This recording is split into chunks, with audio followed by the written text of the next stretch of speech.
दानिश साहब, आपसे स्टार्ट करते हैं। प्रोफेसर साहब, ये प्लीज़ बताइए कि चीज़ें जो है वो इकोनॉमिक पॉइंट ऑफ व्यू से काफ़ी टर्मोइल का शिकार थी। अगर हम ग्लोबली बात करें तो वहाँ भी एक मैस, लोकली बात करें अगेन chaos। अब जबकि चीज़ें सेटल डाउन हो गई हैं, रुपी को देखें तो कुछ एक मुस्तहकम दिखाई देता है, इकोनॉमिक नंबर्स को देखें तो अब कॉन्फिडेंस देखा जाता है, बिजनेस कम्युनिटी की बात करें तो वो भी अब उनका भी माइंड एक क्लियर दिखाई देता है। क्या कहेंगे आने वाले दिनों के लिए? देखिए, पहली बात तो ये कि हमारे जो पॉलिसी सेंट्रल बैंक की है वो ये है कि उसमें इंटरवेंशन नहीं करनी, तो मार्केट को आपको फ्री करना है। और इसका हमने विटनेस भी किया कि जो रिजर्व्स हमारे हैं, अच्छी खासी पेमेंट्स हुई हैं, उसके बाद वजूद जो है हमारे रिजर्व्स बेहतर रहे। तो ये जो इस वक्त जो रुपी का जो पैरिटी है वो बिल्कुल मार्केट कंडीशन में डिमांड और सप्लाई से चल रही है। अच्छा, तो पहली बात तो ये, तो जो हमारा जो पहला एक आता था कि भाई हम इसको मेंटेन करें आर्टिफिशियली, तो वो अभी तक कंसिस्टेंट पॉलिसी है। अभी जो गवर्नमेंट आई है उसकी क्या पॉलिसी होगी आगे चल के ये हम नहीं कह सकते, लेकिन कंसिस्टेंसी है उसमें।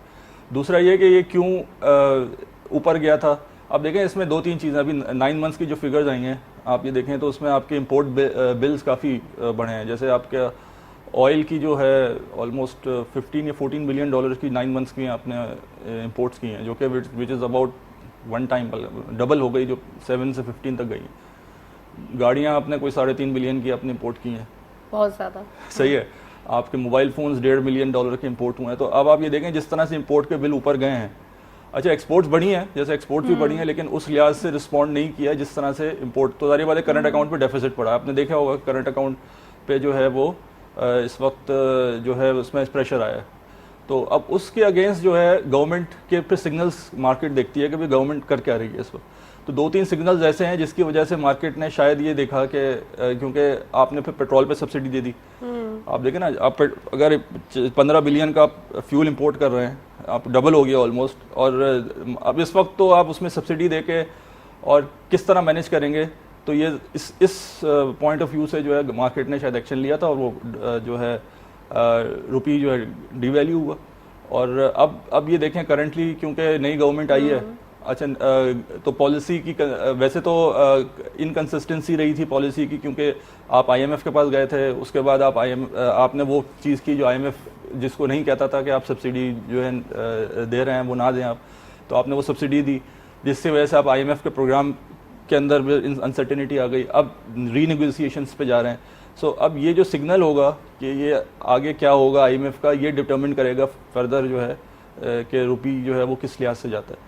तो अभी जो ऊपर आया था वो इसी वजह से मेरे ख्याल से आया, क्योंकि जो करंट गवर्नमेंट है उसकी पॉलिसी हमेशा बिजनेस फ्रेंडली रही है, और जिसकी वजह से जो है उन एक सर्टेनिटी नज़र आती है इन्वेस्टर को कि ये चीज़ें होंगी, तो इसकी वजह से थोड़ा सा ऊपर आया। वो अनसर्टेनिटी की कैफियत भी कम हो गई, जो कि एक पॉलिटिकल अनसर्टेनिटी थी। लेकिन ये फर्दर इसके आगे क्या होगा, फर्दर ये आप 160 पे कह रही है, मुझे नहीं लगता 160 तक वापस रिवाइव होगा। हालांकि मेरे पास उन्होंने इसाकदार साहब ने कहा कि 140 तक जाएंगे, लेकिन ये कि लेकिन ये कि इसकी अगेन डिटर्मिन जो है, मैं कहता हूँ 2-3 चीज़ों पे होगी। एक तो इंटरनेशनल प्राइसेस ऑयल की जिस तरह चल रहा है, और सेकेंडली ज़्यादा वो है वो आईएमएफ प्रोग्राम पे। हम वापस आईएमएफ के प्रोग्राम पे जा रहे हैं, और आईएमएफ प्रोग्राम पे जाने का मतलब ये है कि वो सारी चीज़ें जो मुश्किल फैसले, जो पॉलिटिकली ज़रा मुश्किल फैसले होते हैं, वो गवर्नमेंट को करने पड़ेंगे, जिसके अंदर पेट्रोल की कीमतें बढ़ाना वगैरह है। सो इस पे बेस करता है मेरा ख्याल ये है कि जब तक ये अनसर्टनिटी रहेगी, गवर्नमेंट किस साइड पे जा रही है, रुपये पे प्रेशर रहेगा। प्रोफेसर साहब से पूछती हूँ, एफडीआई के हवाले से बात करते हैं। इकोनॉमिक कंडीशन और ख़ासकर हमारे पास फॉरेन डायरेक्ट इन्वेस्टमेंट कैसे मैच करेगी, और हम कैसे अट्रैक्ट कर पाएंगे इसको? देखिए, जैसे हमने बात की कि अच्छा, बिजनेस के लिए जो है ना, पॉलिसी की सस्टेनेबिलिटी, कंसिस्टेंसी ज़रूरी होती है। वो सिग्नल लेता है बिजनेस। अब इन्वेस्टर है, अगर इन्वेस्ट करना है तो वो कम से कम उसको फाइनेंशियल मॉडलिंग करेगा, कोई 30 साल की वो या 20 साल की या 10 साल की, कम से कम वो उसको सर्टेनिटी चाहिए होती है कि मुझे ये पॉलिसी मिलेगी। तो जब आपकी पॉलिटिकल अनसर्टेनिटी होती है, और ख़ास तौर पे वो उसमें पॉलिसी अनसर्टेनिटी पे आ जाती है, तब बिजनेस के लिए प्रॉब्लम हो जाता है फ्यूचर के सिग्नल्स लेने का कि भाई अब क्या आगे का होगा। तो जैसे पिछली गवर्नमेंट ने भी 8-9 महीने जो है आईएमएफ गए नहीं गए, उस सिलसिले में जो है बिजनेस ने काफ़ी हर्ट किया। अभी भी ये चाहिए इस गवर्नमेंट को भी कि जल्द से जल्द अपना एक ट्रैक पता चल जाए, चाहे आईएमएफ में जाना है तो ये होगा। तो मीटिंग तो शुरू हो रही है एसीबी की। सो वो जो भी हो, बिजनेस को एक आइडिया हो जाए कि भाई किस तरह से फ्यूचर में आएगा। तो जहाँ तक दूसरी है कि इस वक्त तो दुनिया भर में एक अनसर्टिनिटी मौजूद है। तो वो चीज़ भी ऐड इन कर रही है। और प्लस ये कि यहाँ पे जो आपका रिस्क जो है, जो पॉलिटिकल रिस्क, आपका इकोनॉमिक रिस्क, वो काफ़ी हाई है। उस तरह का नॉर्मली जो एफडीआई जब आ रही होती हैं तो उसमें ये भी देखा जाता है कि कंपैरेटिवली वो रिस्कीनेस कैसी है दूसरे मुल्कों के बनस्बत। तो आपका कंट्री बहुत अच्छा परफॉर्म कर रही हो, आपके फंडामेंटल्स बहुत अच्छे हों, लेकिन आपकी पॉलिटिकल रिस्क अगर ज़्यादा है तो वहाँ पे फिर ये फॉरेन इन्वेस्टमेंट शाय ऑफ हो जाती है और वो जल्दी निकल भी जाती है। तो इस वजह से जो है हमें, मेरे ख्याल से गवर्नमेंट को ये चाहिए कि वो पॉलिसीज़ की कंसिस्टेंसी हो और जो पॉलिसीज़ चल रही हैं उसको चलाना चाहिए, और ताकि ये कि जो इन्वेस्टर्स हैं उनको एक सही डायरेक्शन मिले कि फ्यूचर में वो क्या देखते हैं। मुख्तलिफ चीज़ें, फॉर एग्जांपल 2-3 चीज़ें जो है ना बड़े इंपॉर्टेंट होती हैं, एक्सचेंज रेट इंपॉर्टेंट होता है, इंटरेस्ट रेट्स इंपॉर्टेंट होते हैं। तो ये सारी चीज़ें, फ्यूचर डायरेक्शन जो है, इकोनॉमिक पॉलिसी जो है, ये सब चीज़ें अगर डिटर्मिन हो जाती हैं या अनसर्टेनिटी ख़त्म हो जाती है तो मेरे ख्याल से स्टॉक एक्सचेंज भी बढ़ेगी, डॉलर भी होगा और आपका करंट अकाउंट का प्रेशर भी कम हो जाएगा। अच्छा, पॉलिटिकल अनसर्टेनिटी, जैसा कि फैज़ान ने कहा कि हमारे साथ ये ज़्यादा सीन होता है, और आपने कहा कि पॉलिसी जो है वो कंटिन्यूस होना चाहिए। पॉलिसीज़ क्या उनकी कंसिस्टेंसी आप समझते हैं कि आने वाले दिनों में मुमकिन है? क्योंकि हमेशा से हम ये देखते आ रहे हैं कि जब जब पॉलिसीज़ बनाई जाती है, अगर हम वेस्ट कंट्रीज़ की बात करें तो वहाँ पे जो है वो जब पॉलिसीज़ बनाई जाती हैं तो उनकी एक कंटिन्यूस रहने की जो एक ज़मानत है वो दी जाती है। पाकिस्तान के अंदर जब पॉलिसीज़ बनाई जाती हैं तो वो नेक्स्ट गवर्नमेंट के आते ही उसमें चेंजेस आ जाते हैं। या तो आप कह सकते हैं कि तमाम स्टेक होल्डर्स को एक पेज पे रख के नहीं बनाई जाती, या फिर उनमें कोई अपने फ़ायदे होते हैं। प्लीज़ इसके बारे में कुछ बताइए। देखिए, इस वक्त तो अगर हम देखें IMF के पास जब आप जा रहे हैं, IMF के प्रोग्राम में जा रहे हैं, तो वो एक ख़ास तरह की पॉलिसी चाहता है, तो उसमें तो हुकूमत के हाथ पांव बंधे हुए होते हैं। तो होपफुली पॉजिटिव चीज़ ये है कि अगर IMF के प्रोग्राम में हम चले जाते हैं तो वो कंसिस्टेंसी, वो पॉलिसी की, खासतौर पे जो स्ट्रक्चरल एडजस्टमेंट जो आपकी जो है डिसिप्लिन, वो ज़रा कायम रहेगा। तो अच्छा, उसके बाद जो है असल में मसला ये होता है क्योंकि पॉलिटिकल साल है ये, तो ये गवर्नमेंट सब्सिडीज़ जो आवाम को देती है या पॉलिटिकली जो है जो उसमें पैसा डेवलपमेंट फंड्स में करती है, उसका इफेक्ट देखना होगा कि वो कितना IMF के साथ नेगोशिएशन में ये रूम बना लेती है कि वो कितना डिसिप्लिन कायम रखती है। तो वो सारा डिटर्मिन करेगा मेरे ख्याल से इस नेगोशिएशंस पे। राइट, चलें जी, प्रोफेसर साहब आपसे बात करते हैं। इंटरनेशनली ऑयल प्राइस का ट्रेंड, जो कि फैज़ान ने भी कहा कि अब थोड़ा सा अभी तो स्टक ही दिखाई दे रहा है, क्या समझते हैं आप? ग्लोबल पॉलिटिक्स या फिर जियो पॉलिटिकल सिचुएशन कैसी दिखाई दे रही है? इसमें दो चीज़ें हैं ना, एक तो सप्लाई साइड और एक डिमांड साइड। तो सप्लाई साइड, जैसे उन्होंने बताया कि इस वक्त सप्लाई साइड के अंदर यूक्रेन वॉर जो है उसका बहुत बड़ा इम्पैक्ट है, ओपेक का जो है वो इम्पैक्ट है, और दूसरा ये कि जिसकी वजह से ऑयल प्राइसेस बढ़ रही थी। लेकिन कुछ चीज़ें ऐसी हुई हैं, जैसे फॉर एग्जांपल डिमांड साइड की साइड पे ना, कोविड की वजह से चाइना में जो है उनकी जो स्लो डाउन हुआ है थोड़ा सा इकोनॉमी को, तो वो that could be a signal के थोड़ा सा ऑयल प्राइस जो है या तो स्टेबल रहे या उस तरह से मोमेंटम ना हो। अभी एक दूसरी चीज़ अभी और आ रही है कि जो शंघाई पोर्ट्स है उसके अंदर जो है वही कंजेशन शुरू हो गई है, जिस तरह पहले सप्लाई चेन का प्रॉब्लम था कोविड के। तो उस लिहाज से अगर हम देखें तो कमोडिटी प्राइसेस तो शायद बढ़ जाएं, क्योंकि जिस तरह पिछले अगर थोड़े अरसे पहले जब आपका पूरा सप्लाई चेन डिस्ट्रप्शन हुई थी तो पूरी आपने देखा कि वर्ल्ड ओवर कमोडिटी प्राइसेस बढ़ जाएंगी। ऑयल का जो है जहाँ तक है कि ये डिपेंड करेगा कि ये डिमांड साइड फैक्टर कितना फैक्टर इन करेगा इस चीज़ में। ये तो कांस्टेंट है, ये तो वॉर चल रही है, ये तो हमें मालूम है, लेकिन ये कि ये अगर स्लो डाउन हो रही है इकोनॉमी ड्यू टू कोविड, चूँकि China is a very big economy, तो अगर वहाँ से स्लो डाउन हो रही है तो उसका इफेक्ट कितना आता है प्राइसेस पे, ये ज़रा देखना पड़ेगा। तो अभी तो ये है कि ऑयल आप ये नहीं कह सकते कि वापस आएगा, जैसा कोई कह रहे हैं कि वो वापस चला जाएगा। मुझे नहीं लगता कि वापस इस तरह से आएगा फिलहाल अभी तक, अनलेस के ये कुछ सेटलमेंट इस तरह की हो जाए, वॉर के अंदर कोई फ्लेक्सिबिलिटी आ जाए। हाँ, तो और या ये कि अगर इकोनॉमी कोविड की वजह से अगर कोई वर्ल्ड ओवर रिसेशन और नंबर्स बहुत ख़राब आए अगर चाइना की इकोनॉमी के या दूसरे, शायद उसकी वजह से थोड़ा सा डिमांड साइड की वजह से शायद आ जाए, लेकिन वैसे तो मुझे नहीं लग रहा अभी इस तरह से फ़ौरन नीचे आने का।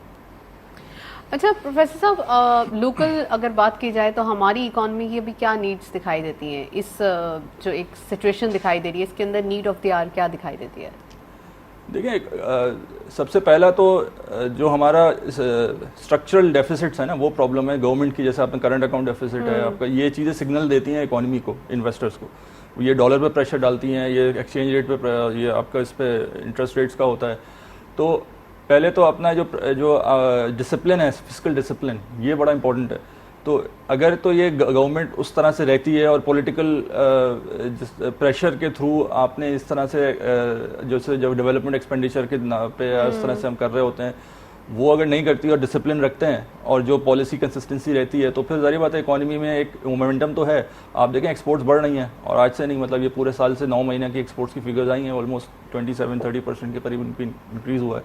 7 बिलियन नॉन टेक्सटाइल एक्सपोर्ट्स आपने अचीव किया है। सो बहरहाल तो ये मोमेंटम कंटिन्यू रहे, पॉलिसी स्टेबिलिटी हो तो ये बिल्कुल कंटिन्यू रहे। मैंने वही बात की कि यहाँ पे बिजनेस को जो है ये नहीं चाहिए कि आप पॉलिसी क्या कहते हैं, बिजनेस को चाहिए कि जो पॉलिसी आप रखते हैं वो स्टेबल हो, वो प्रिडिक्ट कर सके, प्रिडिक्टेबल हो। और अच्छा, आपने इतने सारे सेक्टर्स की पॉलिसी हमने देखी है कि अभी प्रीवियस गवर्नमेंट ने बहुत सारे सेक्टर की पॉलिसीज दी हैं और जिनके कुछ अच्छे रिजल्ट्स भी आए, लेकिन एक सेक्टर जो कि एक्सपोर्ट सेक्टर है, जिसकी डिमांड है कि एक अच्छी पॉलिसी आ जाए, उसमें कुछ चंद ही सेक्टर हैं जिनको फोकस किया गया, बाकी और एक्सपोर्ट्स की नहीं दी गई पॉलिसी। तो उसके ऊपर प्लीज कुछ बताइए। देखिए, अब आईटी की इन्होंने दी थी पॉलिसी, तो आईटी में और जो इन्होंने जो ट्रांजैक्शन का जो निज़ाम है उसको ज़रा बेहतर कर दिया था। आईटी के अंदर 2 बिलियन प्लस की उनकी परफॉर्मेंस हुई है। हाँ, ये है कि हमारी एक्सपोर्ट जो है वो टेक्सटाइल की तरफ सेंटर्ड है, और टेक्सटाइल की ग्रोथ जो है वो लिमिटेड है। हमारी जो ज़्यादातर जो ग्रोथ टेक्सटाइल में होती है यूरोप और यूएसए के अंदर होती है, तो वो भी हमारी फॉरेन पॉलिसी से एक तरह से लिंक्ड हो जाती है। तो टेक्सटाइल पे थोड़ा सा फोकस है, और वो इतनी ज़्यादा हम एक्सपेक्ट नहीं कर सकते। जैसे आप कह रही हैं ना कि बहुत, जैसे हमारी इंपोर्ट में अब्रप्टली इजाफा होता है, ऐसा आप एक्सपोर्ट में रिस्पॉन्ड नहीं कर सकते, क्योंकि हमारी वो इनइलास्टिक, बहुत इलास्टिक है। हमारी जो है लो कॉस्ट प्रोडक्शन होती है, तो अगर हम थोड़ी सी भी कॉस्ट बढ़ा देते हैं किसी वजह से, तो आपकी एक्सपोर्ट जो है वो बांग्लादेश चली जाती है, आपकी एक्सपोर्ट इंडिया चली जाती है, चाइना चली जाती है। सो वो चीज़ जो आप कह रही हैं कि जैसे इंपोर्ट जिस तरह बढ़ रही है उस हिसाब से एक्सपोर्ट बढ़े, एक्सप्लोड हो, तो वो ऐसा मुश्किल है। जब तक हम हाईटेक या उसमें आईटी में हो सकता है, या आप कोई हाईटेक सेक्टर में जाएं, या आप ऐसे सेक्टर में जाएं जिसके अंदर जो है आप अपना जो है प्रीमियम पे अपनी चीज़ें बेच सकें, जिसमें आप इनइलास्टिसिटी हो, जिसको हम इकोनॉमिक्स के ज़माने में कहते हैं। तो वो चीज़ जो है अभी तो फिलहाल नहीं है पाकिस्तान की जिस तरह से ये। तो इस वक्त अगर आपको मैनेज करना है तो आपको इंपोर्ट को कम करना पड़ेगा, और उसका तरीका यही है कि आप एक्सचेंज रेट को जो है, थोड़ा सा मुश्किल फैसला है, लेकिन इसको आपको एक्सचेंज रेट ही एक तरीका है जो दुनिया में रह जाता है फैटअप और दूसरी चीज़ों के बाद जो है, जिसके थ्रू आप डायरेक्टली तो आप इंपोर्ट्स को कल्टेन नहीं कर सकते, ड्यूटीज़ हैं और एक्सचेंज रेट है, तो आप उसके थ्रू आप मैनेज करते हैं। तो अभी तक तो ये है कि उन्होंने छोड़ा हुआ है मार्केट के हिसाब से। तो लेट्स सी व्हाट हैपन। आप समझते हैं कि थोड़ा सा आर्टिफिशियली इसको थोड़ा सा टाइट किया जाए? मेरा नहीं ख्याल, मेरा ख्याल ये है, देखें इस वक्त जो ग्लोबली इस वक्त सप्लाई, इस वक्त ग्लोबली आप प्राइस से नहीं लड़ सकते। ये मैं आपको बताऊं, आप श्रीलंका को आप देख लें, श्रीलंका में क्या हुआ इस वक्त, आप ये देखेंगे उन्होंने आर्टिफिशियली थोड़ा सब्सिडाइज किया। अच्छा, ये इकोनॉमिस्ट के लिए ये एक सिचुएशन जो आई है पाकिस्तान की इकोनॉमी की, ये भी एक first time in the history आती है कि आपके पास ऐसे जो है वो चीजें मैस हो जाती हैं। तो ग्लोबली जिस तरह से इस वक्त चल रहा है, दुनिया की कोई ताकत जो है प्राइस को कंट्रोल नहीं कर सकती। प्राइस को आप अमेरिका को देखें, 7.5% इन्फ्लेशन आपकी फिगर्स आई हैं। यूके में देखें, जो गवर्नमेंट को चाहिए, जो इंसेंटिव दे सकती है, वो थ्रू एम्प्लॉयमेंट की क्रिएशंस पे दे सकती है कि भाई आप जॉब्स क्रिएट करें, ठीक है ना, बिजनेस को doing, cost of doing business कम करें, बिजनेस को इनेबल करें, इंटरेस्ट रेट्स को कम करें। ये सारी चीज़ें जो है इनडायरेक्टली गवर्नमेंट कर सकती है, जिससे जो है थ्रू बिजनेस जो है ये इकोनॉमी में जाए। लेकिन ये कि वो उस तरह से, जिस तरह से आप जो एक्सपेक्ट करते हैं कि गवर्नमेंट आके, क्योंकि आपकी वैल्यू चेन में तो गवर्नमेंट का कोई हिस्सा नहीं है। आप किस तरह से एक चीज़ जो कुछ बन रही है 150 रुपये में, आप रिटेल में 100 रुपये में नहीं बेच सकते उसको, जब तक कि आपकी वैल्यू चेन के अंदर गवर्नमेंट के पास हिस्सा हो। तो आजकल के वो ज़माने नहीं है। सो थोड़ा सा आवाम को भी देखना पड़ेगा कि ये जो इन्फ्लेशन आती है, महंगाई आती है, इंटरनेशनल फिनोमेना जो होता है, इसमें दुनिया की कोई गवर्नमेंट जो है इस वक्त जो है इसको होल्ड नहीं करती है। अक्सर गवर्नमेंट, सारी गवर्नमेंट जब देखें, बड़ी आप देखें, अमेरिका इतना बड़ा मुल्क है, दूसरे तो ये पास ऑन कर देती हैं। इंडिया का कितने बड़ा रिजर्व है, उसने तो पास ऑन कर दिया। गैस की प्राइसेस आपकी कितनी बढ़ा दी उन्होंने। तो इट मींस कि आप समझते हैं कि आईएमएफ की कंडीशन, नो पावर टैरिफ और आईएमएफ कंडीशन भी यही कहती है बेसिकली, बॉटम लाइन तो यही है ना। आईएमएफ को आप जाएंगे, हम प्रोग्राम में आईएमएफ के, तो हम इसको डिनाई नहीं कर सकते। प्रोफेसर साहब, चीज़ें जो है वो अब सेटल डाउन हो रही हैं, और अभी भी हमने जब स्टार्ट किया है प्रोग्राम तो उसके अंदर जो टॉपिक्स उठाए हैं तो वेल कवर्ड अभी हमने चीज़ें कर ली हैं। लेकिन प्लीज़ ये भी बताइए कि जो स्ट्रैटेजी आपने कहा था कि अभी मार्केट के अंदर, इकोनॉमी के अंदर ओवरऑल पॉलिसी रेट के हवाले से, इन्फ्लेशन के हवाले से ये चीज़ें इशूज़ रखती हैं, तो एक चीज़ आपने starting of the programme point out की थी कि हमें बिजनेसेस और एम्प्लॉयमेंट्स को बढ़ाना होगा। बिजनेसेस समझते हैं क्या हमारी इन्वायरमेंट इतनी फ्रेंडली है कि बिजनेसेस बढ़ सके, और खासकर जो एंटरप्रेन्योरशिप का एक ट्रेंड दिखाई दे रहा है और काफ़ी एक फ्लरिश भी कर रहा है ये ट्रेंड, हम देख रहे हैं न्यू जो है वो काफ़ी बिजनेसेस सामने आ रहे हैं, तो क्या ये ट्रेंड जो है वो अपवर्ड डायरेक्शन में जाएगा हमारे पाकिस्तान के अंदर? देखिए बिजनेस अपॉर्चुनिटीज़ तो बहुत ज़्यादा हैं। आप अभी देखें, अगर आपकी मार्केट 4 या 5 की पी पे ट्रेड हो रही है तो आप समझें कि आपकी फंडामेंटली कितना पैसा बना रहे हैं इस वक्त। तो बिजनेस अपॉर्चुनिटीज़ तो बहुत ज़्यादा है, सिर्फ फ़र्क ये जो प्रॉब्लम है वो अनसर्टेनिटी का है। इन अनसर्टेनिटी की वजह से जो है इन्वेस्टर जो है वो शाय हो जाता है। वो इन्वेस्टर जो है बिजनेस में इन्वेस्ट करने के बजाय वो रिस्क फ्री एसेट्स में इन्वेस्ट कर रहा होता है। तो अगर ये अनसर्टेनिटी रिमूव हो जाती है, पॉलिसी की सर्टेनिटी आ जाती है, तो बिजनेस में ग्रोथ आएगी। जाहिर बात है, इसमें जो है जितनी अपॉर्चुनिटी इस वक्त मुल्क के अंदर है मेरे ख्याल से दुनिया में और नहीं है कहीं। यानी आप देखें जिस लेवल्स पे इस वक्त मार्केट मौजूद है, तो उस लिहाज से आप 15, 20, 25% तो रिटर्न आराम से बना सकते हैं। इवन अगर आप कोई शेयर बाय करके आप कर लें तो और अगर आप स्मॉल बिजनेस की बात करें तो उनका रिटर्न्स तो और ज़्यादा होते हैं। तो मार्केट के अंदर से तो अपॉर्चुनिटी है इस वक्त, बाइंग पावर लोगों के पास है इस वक्त। अगर आप 2-3 चीज़ें देखें जिसमें आपकी कार सेल्स हो गई, आपकी दूसरी चीज़ें हो गई, मोबाइल फ़ोन्स की सेल्स हो गई, ये जिस तरह से बढ़ रही हैं तो लोगों के पास बाइंग पावर भी है। अच्छा, लोग कहते हैं महंगाई आ रही है, महंगाई हो रही है, लेकिन ईद आ रही है तो यहाँ पर कितना ज़बरदस्त मार्केटों में रश, और ये एक तो छोटी सी बात है। ये तो वो लोग हैं जो कि कहलाते हैं कि बहुत कम जो है निकलते हैं अपने घरों से। तो ये बात है कि ये इकोनॉमी के अंदर जो ग्रोथ आई थी उसकी वजह से एग्रीकल्चर सेक्टर के अंदर, स्मॉल बिजनेस के अंदर पैसा ट्रिकल डाउन हुआ है और वो पैसा यूज़ हो रहा है। तो अपॉर्चुनिटी वाइज बहुत बेहतर है। सिर्फ जो पॉइंट ये है कि वो अगर वो अनसर्टेनिटी का जो इम्पैक्ट है वो ख़त्म हो जाए और गवर्नमेंट क्लियर डायरेक्शन अपनी दे दे, तो उससे जो है ना एक बड़े बिजनेस और उसके बाद छोटे बिजनेस और इस तरह से ट्रिकल डाउन एक इफेक्ट आएगा। राइट। तो लेट्स सी व्हाट हैपेंस। लेकिन ये कि जैसे इस वक्त मेरे नहीं ख्याल के इस पी के अंदर जितने स्ट्रॉन्ग फंडामेंटल्स पे स्टॉक एक्सचेंज, स्टॉक मार्केट मौजूद है, तो क्या वजह है कि क्यों नहीं बाइंग हो रही? कोई सवाल कर सकता है। मतलब एक बहुत लॉजिकल सवाल है। या तो आप ये कहते हैं कि कंपनीज की प्रोजेक्शंस अच्छी नहीं है कि चले जितना तो हो रही है सर, लेकिन वो मतलब जिस लेवल पे होनी चाहिए, यानी जिस पी पे इस वक्त खड़ी हुई है मार्केट, उस पॉइंट पे कोई सवाल ये कह सकता है ना कि भाई या तो आप ये कहते हैं कि फ्यूचर के अंदर फंडामेंटली वीक हो रही है कंपनीज, कैश फ्लोस का प्रॉब्लम है क्या है। लेकिन अगर वो सब देखें तो वो भी सही है। इस वक्त पिछले साल हाईएस्ट इस वक्त 900 अरब का जो है उन्होंने कंपनीज ने रिटर्न्स दिए हैं। तो जो वजह सिर्फ वही है कि पॉलिसी सर्टेनिटी अगर आ जाती है मार्केट के अंदर, तो ये बहुत सारी चीज़ें, रिस्क फैक्टर्स कम हो जाएंगे। जब रिस्क फैक्टर्स कम हो जाएंगे तो क्या होगा कि फिर इन्वेस्टमेंट आपकी बहुत तेज़ी से बढ़ जाएगी। तो मेरे ख्याल कि ये कोई माइक्रो लेवल पे कोई प्रॉब्लम है, ये प्रॉब्लम आपकी सिस्टमेटिक लेवल पे, सिस्टमेटिक चीज़ अगर सॉल्व हो जाती है, so I think it will get improved. Systematic आपने जिक्र किया है, काइंड ऑफ सिस्टमेटिक मीन्स के जो सिस्टम में पॉलिसी के अंदर जो गवर्नमेंट के जो पॉलिसी है, जो आपकी इकोनॉमिक पॉलिसी है, उसके अंदर जो है अगर एक डायरेक्शन बिजनेसेस को मिल जाती हैं तो वो चीज़ बहुत सारी अनसर्टेनिटी को कम कर देती है, रिस्क को कम कर देती है, जिसकी वजह से क्या होता है कि आप अपने डिसीजन सही ले सकते हैं। अच्छा सर, कंस्ट्रक्शन एक्टिविटीज़ भी कुछ अनाउंसमेंट की गई है, जैसे कि अभी डैम की बनने की जो है वो बताया गया है। प्राइम मिनिस्टर साहब ने कहा है कि फर्स्ट कम फर्स्ट बेसिस पे जो है वो होना चाहिए।